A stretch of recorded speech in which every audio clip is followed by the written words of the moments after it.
అలసిన వానికి ఓరడించు మాటలు.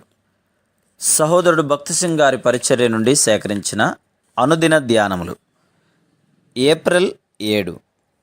క్రీస్తు యేసునందు జీవమునిచ్చు ఆత్మ యొక్క నియమము పాప మరణముల నియమము నుండి నన్ను విడిపించెను.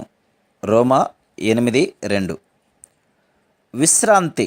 సబ్బాతు దినమును ఆచరించువారు, సెవెంత్ డే అడ్వెంటిస్ట్ వారు మన గమనమును నిర్గమకాండము 20వ అధ్యాయము 10వ వచనం వైపు త్రిపుదురు. 7వ దినము నీ దేవుడైన యెహోవాకు విశ్రాంతి దినము. దానిలో నీవైనను, నీ కుమారుడైనను, నీ కుమార్తె అయినను, నీ దాసుడైనను, నీ దాసి అయినను, నీ పశువు అయినను, నీ ఇండ్లలోనున్న పరదేశి అయినను ఏ పనియు చేయకూడదు. వారు ఈ ఆజ్ఞ విషయం ఏమిటి? నీవు 10 ఆజ్ఞలు ఆచరించి విశ్రాంతి దినమును ఆచరించుచున్నావా? నీ రక్షణ కొరకు శనివారమును విశ్రాంతి దినముగా ఆచరించవలను. లేని యెడల నీవు దేవుని ఆజ్ఞలను వ్యతిరేకించి దేవుని తీర్పు క్రిందకు వచ్చదవు అని అందురు. వారు మన యేసు ప్రభు విశ్రాంతి దినమును ఆచరించెను, దానిని ఆయన మార్చలేదని చెప్పుదురు. వారు జ్ఞానవంతులైన అబద్ధికులు, ప్రజలకు చెడ్డ అభిప్రాయం కలిగించి తప్పుదారి పట్టించువారు. వారి మోసయుక్తమైన దుష్ట బోధల ద్వారా ప్రజలను దాసత్వం క్రిందకు తెచ్చెదరు. క్రీస్తు శకపు ఆరంభ దినములలో గలిలయలోని ప్రజలకు సున్నతి పొందిననే గాని, లేక కొన్ని ముఖ్యమైన దినములను ఆచరించిననే గాని రక్షింపబడరని బోధించబడెను. అందుచేతనే అపోస్తలుడైన పౌలు ఈ పత్రికను అంత కఠినమైన భాషలో రాసెను. వారు ఆ విధంగా చేసిన యెడల మరలా తమ పాత మార్గంలోనికి వెళ్ళుచున్నట్లేనని పౌలు చెప్పెను. తన బోధ అంతయు వ్యర్థమగునని, వారు సమస్తమును కోల్పోదురని అతడు భయపడెను. ఇది సాతాను యొక్క పాత కుయుక్తియే గాని క్రొత్తదేమీ కాదు.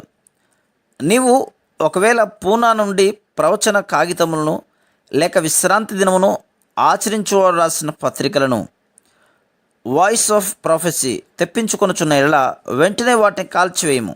ఎందుచేతననగా అవి అపవిత్రమైనవి. అనేక గృహములను పాడు చేయుటకు అవి సాతాను చేత ఉపయోగించబడుచున్నవి. దేవుడు నీ పాపములను క్షమించి ఉన్నాడు. నీవు విశ్వాసం ద్వారా ఆయన ఎదుట నీతిమంతునిగా తీర్చబడి ఉన్నావు. ఈ సబ్బాతు దినపు వారు సబ్బాతు దినమును ఆచరించుట ద్వారా, సబ్బాతును కలిగి ఉండుట ద్వారా నీవు సంపూర్ణముగా రక్షించబడదు అని చెప్పుదురు. ఆ వచనములన్నిటినీ జాగ్రత్తగా గుర్తుంచుకొనుము. దేవుడు సబ్బాతు దినమును ఏ ఉద్దేశముతో ఇచ్చినో, ఇప్పుడు ఏ విధంగా దాని నుండి విడుదల పొందుతుమో చూడుము. 7వ దినము నీ దేవుడైన యెహోవాకు విశ్రాంతి దినం. దానిలో నీవు ఏ పనియూ చేయకూడదు. ఎందువలనగా నీవలె నీ దాసులను, నీ దాసియు విశ్రమింపవలెను. నీవు ఐగుప్తు దేశమందు దాసుడు అయినప్పుడు నీ దేవుడైన యెహోవా బాహుబలము చేతను, చాచిన చేతి చేతను నిన్ను అక్కడి నుండి రప్పించనని జ్ఞాపకం చేసుకొనుము. అందుచేతను విశ్రాంతి దినము ఆచరింపవలనని నీ దేవుడిని యెహోవా నీకు ఆజ్ఞాపించను. ద్వితీయోపదేశకాండం 5వ అధ్యాయము 14-15 వచనాలు. దేవుడు ఇశ్రాయేలులతో వారు ఐగుప్తీయులకు బానిసలుగా నుండి ఐగుప్తులో అన్యదేవతలను సేవించిరు గనక దానిని వారికి జ్ఞాపకం చేయుటకే దేవుడు సబ్బాతు దినమును ఆచరించవలసిందిగా ఆజ్ఞాపించను. ప్రతి సబ్బాతు దినమున అవిధేయత ద్వారా తాము అనుభవించిన బానిసత్వమును వారు జ్ఞాపకం చేసుకొనిరి. పాపపు బంధకములు తమ చేతులను, కాళ్ళను, నాలుకను, చెవులను, కండ్లను, శరీరమును బంధించినవనియు వారు జ్ఞాపకం చేసుకొనిరి. ధర్మశాస్త్రము బలహీనమైనదని, దాని ద్వారా ఎవరునూ నీతిమంతులుగా తీర్చబడలేరని, అందుచేతనే యేసుక్రీస్తు ప్రభువు మానవ రూపమున వచ్చి దేవుడు ధర్మశాస్త్రము ద్వారా ఏ నీతిని కోరెనో ఆ నీతిని నెరవేర్చెను.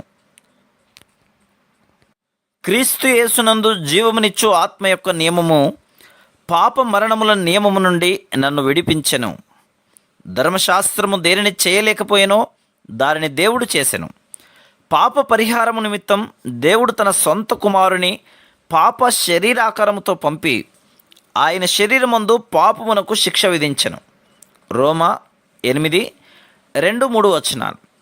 మానవుడు దేనినైతే చేయజాలకపోయినో దానిని యేసు ప్రభు చేసి మనలను ప్రతి బంధకము నుండి విడిపించెను.